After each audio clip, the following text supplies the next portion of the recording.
ho aj vypočuli. 20-ročného muža polícia obvinila z pokusu prečinu krádeže. Stíhaný je na slobode. Mariana sa nám podarilo zastihnúť pred policajným oddelením. Prvé minúty rozhovoru pôsobil dezorientovane. Potom, ako by si spomenul, čo sa vlastne stalo. Bol som trošku v šoku, opitý.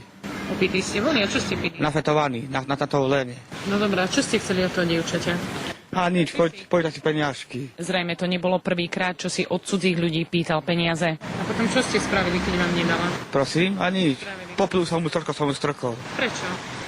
Bylo z povahy. Pôsobil ako psychicky chorý, priznal, že bol aj na liečení. Stále sa usmieval, ako by si ani neuvedomoval, čo urobil. Počas celého rozhovoru sa mu však triasli nohy. Šokoval nás touto reakciou. Toto je to na noviny, teda noviny. Áno.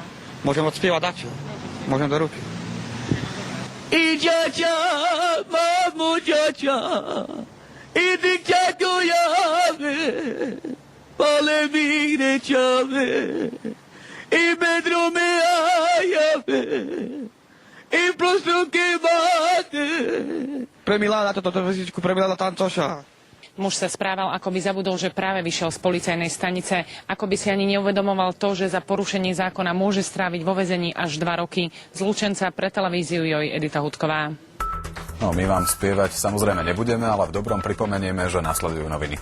My sa uvidíme opäť zajtra. Dovtedy dovidenia. Dovidenia a pekný večer.